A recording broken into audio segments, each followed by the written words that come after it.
अस्सलाम वालेकुम to all of you. Welcome to mature minds में जो 4 इम्पोर्टेंट न्यूज़ के बारे में हम बात करने वाले हैं। वन इज़ फ्रॉम यूरोप, 2 हमारे पास मिडल ईस्ट से और 1 हमारे पास है एशिया पैसिफिक से, सॉरी इंडो पैसिफिक से। तो इसके बारे में हम बात करते हैं। जो हमारे पास यूरोप से न्यूज़ है पहली वाली, that is about Ukraine and Russia war. तो इसके हवाले से थोड़ी सी अपडेट है, उसके बारे में बात करते हैं। द अपडेट इज दिस के जो आपको थोड़े दिन पहले मैंने बताया था, जो यूक्रेन और पोलैंड के दरमियान जो थोड़ी सी मसले मसाइल हो रहे हैं, यानी कि यूक्रेन चाहता है कि पोलैंड उसको एक्सेस दे टूवर्ड सी, बाल्टिक सी। अब यूक्रेन क्यों चाहता है कि उसको एक्सेस मिले? क्योंकि अभी आपको पता है यूक्रेन जो है वो वार की सिचुएशन में है। पहले क्या होता था, यूक्रेन का जो आपका साहिल है ना, वो बेसिकली ये वाला रीजन है, ठीक है, सिर्फ, और ये ब्लैक सी से लगता है।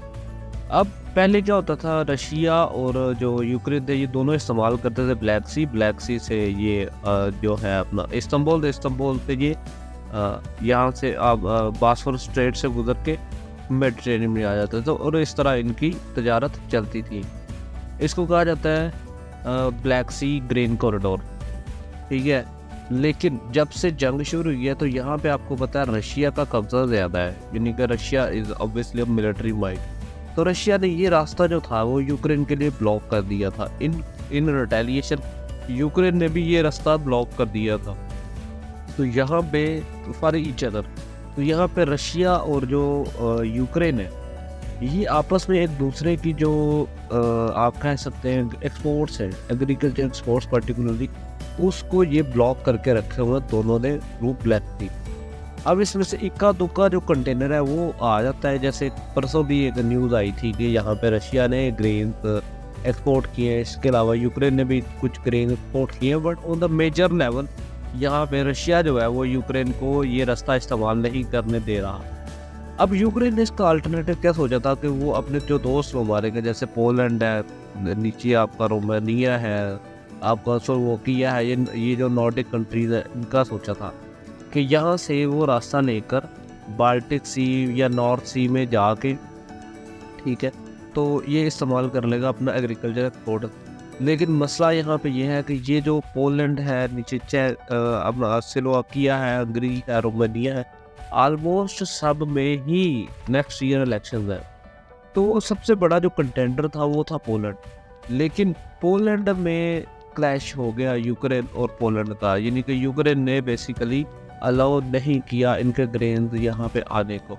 उसकी वजह ये है कि पोलैंड में है अक्टूबर में इलेक्शन, और ये ममालिक जो अपने सिटीजन की सिक्योरिटी का बड़ा ख्याल रखते हैं, फूड सिक्योरिटी का, किसी भी किस्म की सिक्योरिटी का, हेल्थ सिक्योरिटी का, फूड सिक्योरिटी का, वाटर सिक्योरिटी। तो यहाँ पे अगले महीने यानी कि अक्टूबर के मंथ में पोलैंड में इलेक्शन है।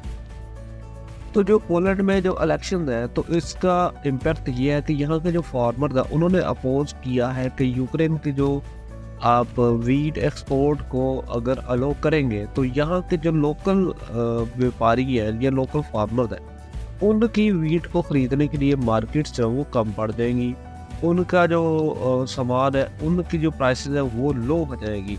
तो इस वजह से पोलैंड और यूक्रेन के दरमियान ये मसला चल रहा है।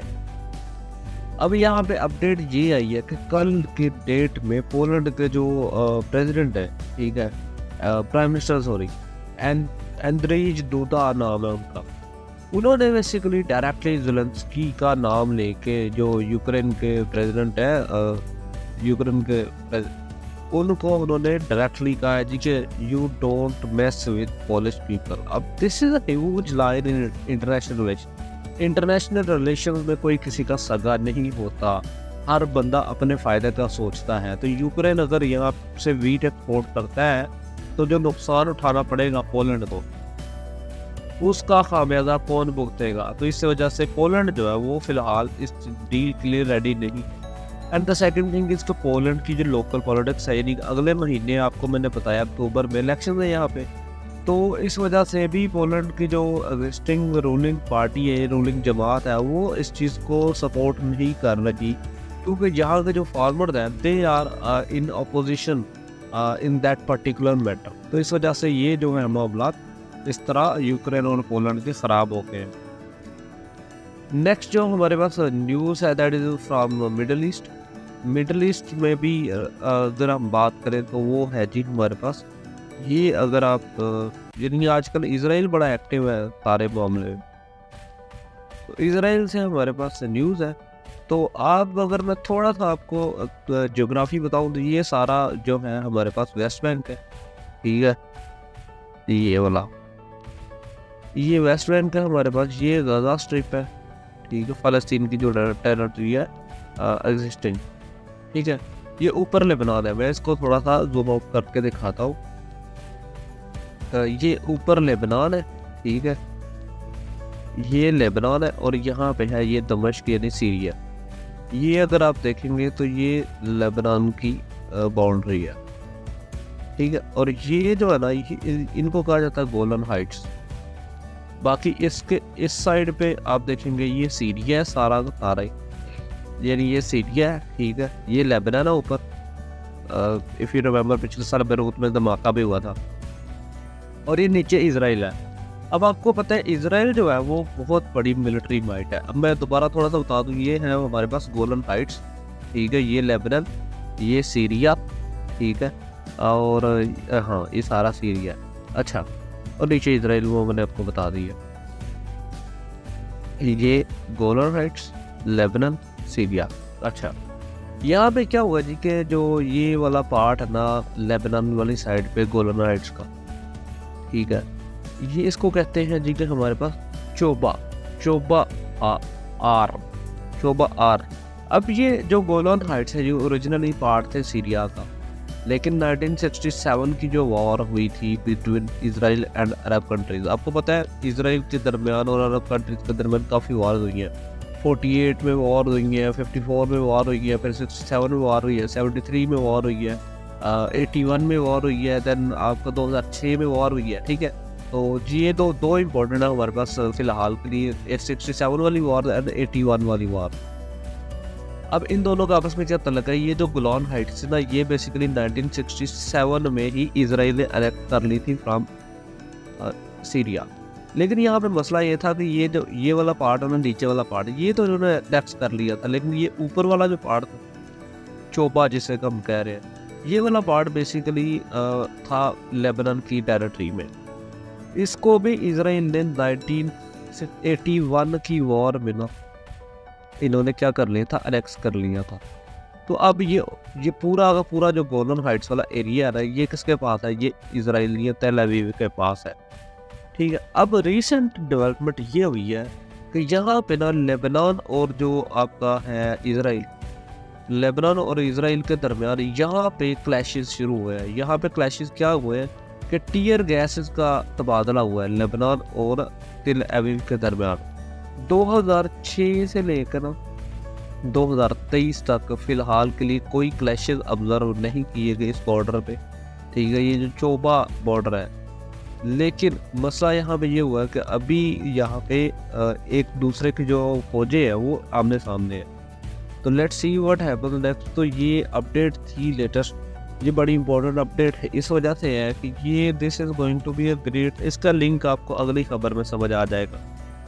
नेक्स्ट जो हमारे पास न्यूज़ है वो भी इसराइल के हवाले से ही है, लेकिन फ्रॉम अ डिफरेंट पर्सपेक्टिव। वो ये है जी कि हमारे पास जो नेतन्याहू है उसने CNN को एक इंटरव्यू दिया। आपको पता है वो कहाँ गया हुआ है अभी इस वक्त, यूएस में, ठीक है, यूएस में जनरल असेंबली पे खिताब कर रहा है। तो वहाँ पे उसने CNN को एक इंटरव्यू दिया और इंटरव्यू देते हुए उसने कहा जी कि we are close that to make a deal with Saudi Arabia. अब this was a huge news. अब उसकी वजह क्या है कि थोड़े दिन पहले मैंने आपको बताया था सऊदी अरब पे जो फरमान हुआ है MBS, उन्होंने थोड़े दिन पहले सऊदी यूएस को ये कहा था जी कि हम लोग इसराइल को रिकॉग्नाइज नहीं करते। फिर परसों ये न्यूज़ आई थी, MBS ने फॉक्स न्यूज़ को इंटरव्यू दिया था अमेरिका में ही, क्योंकि वो भी UN में गए हुए हैं, दैट अगर ईरान ने न्यूक्लियर वेपन हासिल किया तो वो भी करेंगे और इसराइल के साथ उनके जो ताल्लुकात हैं वो नॉर्मलाइज करने के बारे में सोच रहे हैं। तो ये मेजर डेवलपमेंट इस सिनेरियो में रख के ये गोलन हाइट्स वाली जो आप सीन है इसको सोचें। अब यहाँ पे जो हमारे पास इंटरनेशनल एक्टर्स हैं बेसिकली वो काम कर रहे हैं, जिसमें तुर्की है, ईरान है, ठीक है, रशिया है, जो ये बेसिकली इसराइल को नॉर्मलाइज नहीं होने देना चाहते, ठीक है, इंक्लूडिंग पाकिस्तान। तो ये इम्पोर्टेंट न्यूज़ थी, जिस वजह से अब थोड़ा सा उसने कहा क्या है अपना नेतन्याहू ने, उसने कहा जी कि 2002 का जो अरब पीस इनिशिएटिव था प्रपोज्ड बाय सऊदी अरब, ठीक है, उसके बारे में हम गौर कर रहे हैं। अब ये क्या था, ये था जी कि आप इसराइल जो है वो फ़लस्तीनियन जो टेरिटरी है उसको वापस करे और फिर 1967 वाली जो स्टेज है वहाँ पे आ जाए, यानी कि 1967 में जो इनके पास टेरिटरी थी आ जाए, तो हम लोग इसराइल को एक्सेप्ट कर लेंगे। एंड मैं आपको बताऊँ कॉन्स्टिट्यूशनली भी पाकिस्तान का भी यही स्टैंड है कि 2 स्टेट सोल्यूशन होना चाहिए। जो हमारे प्राइम मिनिस्टर कल यूनाइटेड नेशन जनरल असेंबली में खिताब करके आए हैं, उसका भी यही मकसद था। 2 स्टेट सोल्यूशन से मुराद ये कि एक इसराइल स्टेट होगी, एक फ़लस्तीन स्टेट होगी, लेकिन वो स्टेट किस टेरिटरी के लिहाज से होगी, 1967 की वॉर से पहले जो टेरिटरी इसराइल की थी वो इसराइल को दी जाएगी, और जो फ़लस्तीन की टेरिटरी थी वो फ़लस्तीन को दी जाएगी। तो ये सऊदी अरब का प्रपोजल था 2002 में। लेकिन क्या सऊदी अरब इसको एक्सेप्ट कर लेगा तो इजीली, देखते हैं क्या होता है। क्योंकि अगर सऊदी अरब एक्सेप्ट कर लेता है इट मीन्स कि पिछले जो 57 ममालिक है मुस्लिम ममालिक, उनको भी एक्सेप्ट करना पड़ेगा, क्योंकि सऊदी अरब इस टाइम लीडर है मुस्लिम उम्मत का। लेकिन इसमें मसला ये है कि जो सऊदी अरब के एंटी ग्रुप्स हैं, जैसे ईरान है, तुर्की है, कतर है, क्या वो इस चीज़ को मानेंगे? ठीक है, तुर्की और कतर तो खैर पहले ही नॉर्मलाइज कर रहे हैं, सॉरी कतर कह रहा हूँ, तुर्की जो है वो ऑलरेडी यानी कि इन्वॉल्व है इसराइल में। लेकिन क्या ईरान जो है वो सऊदी अरब की जगह ले पाएगा? आई मीन अगर सऊदी अरब इसको एक्सेप्ट कर लेता है तो एक जज्बा तो है ना, मुस्लिम जो हमारे यूथ है उनमें, मुस्लिम जो लोग हैं, पीपल है, उनमें एक जज्बा तो है ना एंटी इसराइल।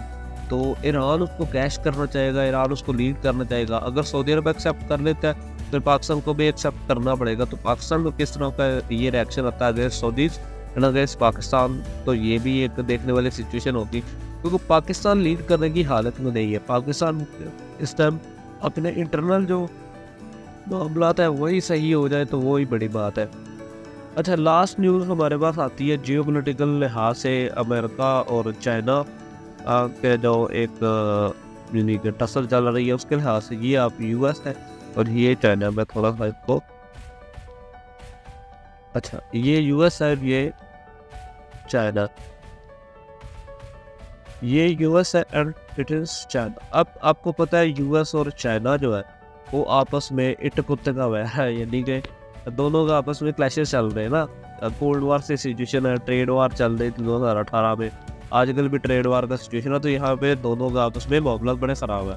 अब अमेरिका पहले तो यानी कि रशिया के साथ इन्वॉल्व था इन मिडल ईस्ट, जिसमें अफगानिस्तान को उसने ख़राब किया, पाकिस्तान में भी मसाइल हुए, इराक हुआ, सीरिया हुआ, लेबनान हुआ, यमन हुआ, ठीक है, यहाँ पे तमाम के तमाम मसाइल हुए अगेंस्ट रशिया। अब यूएसएसआर की 1991 में शिकस्त के बाद अमेरिका को एक नया कंपटीटर चाहिए से बुरादी कि नेचुरल सी बात है कि किसी ना किसी ने तो आना था, तो वो आया चाइना के रूप में। अब चाइना जो था वो मिलिट्री माइट नहीं, चाइना एक आपके पास कौन सी माइट है, एक आप कह सकते हैं इकोनॉमिक माइट है। चाइना की 19 ट्रिलियन डॉलर की जो इकोनॉमी है वो यूएस को डायरेक्टली टक्कर दे रही है। अब यूएस के लिए मजबूरी बन गई कि वो अपनी जो कोल्ड वार है उसको शिफ्ट करे from Middle East to Asia Pacific. Asia Pacific कहते हैं बेसिकली पैसिफिक ओशन में जो पॉलिटिक्स हो रही है, ये सारे इलाके को बेसिकली एशिया पैसिफिक कहते हैं, इंक्लूडिंग इंडियन ओशन, ठीक है। तो अब अमेरिका ने जो इंडियन ओशन में तो इंडिया को बिठा दिया चौकीदार अगेंस्ट चाइना। लेकिन ये जो इलाका है, ये वाला इलाका, यहाँ पे बड़ी कॉम्प्लेक्स पॉलिटिक्स है। यहाँ पे कुछ यानी कि जो सारे ममालिक है ना, ऑलमोस्ट सब ममालिक की चाइना के साथ डिपेंडेंस बहुत ज़्यादा है। Japan, south Korea, Philippines, Indonesia, Vietnam, यानी कि मलेशिया, इन सब की ना जो आप कह सकते हैं कि चाइना के साथ ट्रेड ना वो बहुत ज़्यादा है। अब यहाँ पे यूएस क्या कर रहा है, यूएस ऐसा इस चीज़ को रिप्लेस करने की कोशिश कर रहा है। इवन मैं आपको बताऊँ, ताइवान जिसको चाइना रिकग्नाइज नहीं करता, उसकी भी जो चाइना के साथ ट्रेड ना वो $600 बिलियन ईयर की है। तो इतनी ज़्यादा तादाद में चाइना ट्रेड करता है इन ममालिक के साथ। तो अभी ये एक है। इसके अलावा इन्होंने एक और बनाया था यहाँ पे regional comprehension, regional partnership comprehension, इस तरह का था कुछ RCD के नाम से। अब हम उसके बारे में नेक्स्ट बात कर लेंगे। तो अब यहाँ पे क्या हुआ है, US ने ये जो वियतनाम है, छोटा सा मुल्क, या ये यानी कि आपको पता होगा पहले वियतनाम वॉर मशहूर है जो अगेंस्ट US इन्होंने लड़ी थी। यहाँ पे पहले US काबिज था। अब इन्होंने वियतनाम जो है इसके चाइना के साथ फटे रहते हैं। किस मामले में? ये जो साउथ चाइना सी है ना, इस मामले में चाइना क्लेम करता है ये South China Sea belongs to China, जबकि वियतनाम, फिलीपींस, ताइवान, नीचे अगर आप आ रहे हैं मलेशिया और आपका इंडोनेशिया, ये सारे क्लेम करते हैं कि ये साउथ चाइना सी है ना, ये एक शेयर्ड टेरिटरी होनी चाहिए, या पर्टिकुलरली उनकी अपनी अपनी टेरिटरी होनी चाहिए। लेकिन on the other hand China ये नहीं मानता। चाइना कहता है कि ये उनकी पर्सनल टेरिटरी, पर्सनल से बता एक इट बिलोंग्स टू देम। अब इस वजह से चाइना वियतनाम के साथ फटे चल रहे हैं चाइना के। अब हिस्टोरिकली क्या हो रहा है, जो वियतनाम है वो रशिया और चाइना के क्लोज में है। 80% जो इनकी मिलिट्री माइट है वो ट्रेंड है, या इनके इक्विपमेंट्स है वो आते हैं फ्राम रशिया और चाइना। और $2 बिलियन की ऑलमोस्ट इनका ईयरली स्पेंडिंग होती है अपने बजट पे, क्या कहते हैं इसका, डिफेंस बजट पे। अब यहाँ पे मसला ये हुआ कि US जो है ना वो रिप्लेस करने की कोशिश कर रहा है रशिया और चाइना को यहाँ पे वियतनाम में। अब उसने क्या किया, वियतनाम को एक ऑफ़र करवाई है। इसका जो दारुल हुकूमत हनोई में, यहाँ पे डिप्लोमेट्स की मुलाकात हुई है और यहाँ पे ये इन्होंने डिस्कस किया है कि जो JF-17 तैयारे हैं ना, सॉरी 17 कह रहा हूँ, 17 तो पाकिस्तानी है, JF-16 जो तैयारे हैं जो पाकिस्तान के पास भी है, तकरीबन 110 के करीब है, तो वो US जो है ना वो बेचेगा वियतनाम को। अब ये डायरेक्ट थ्रेट है यार चाइना को। आप देखें ये चाइना की टेरिटरी मिल रही है वियतनाम डायरेक्टली। तो अब ये जो वियतनाम है ये डायरेक्टली यानी कि जा रहा है US के बास्केट में, और US इसको ग्रैब करना चाह रहा है। अब इसकी बात ये देखते हैं क्या बनता है। अब ये सारा जो साउथ चाइना सी का पॉलिटिकल और जियो पोलिटिकल सिनेरियो, इसके बारे में मैंने बड़ी डिटेल से वीडियो बनाई हुई हैं। अगर आप मेरे चैनल पर विज़िट करें तो आपको ईजिली मिल जाएगी। ये सारा यहाँ पे जो मसले मसाइल हैं। तो that was all for today, thank you very much. थोड़ी सी वीडियो लंबी हो गई आज, एक्सप्लोरेशन में थोड़ा मैं ज़्यादा चला गया, तो उसके लिए माजरत है। अब मैं आगे से ध्यान रखूँगा। आज थोड़ा सा टेक्निकल प्रॉब्लम भी है जिस वजह थोड़ा सा यहाँ पे चीज़ें नहीं सही हो रही, लेकिन इंशाल्लाह चीज़ें बेहतर हो जाएंगी।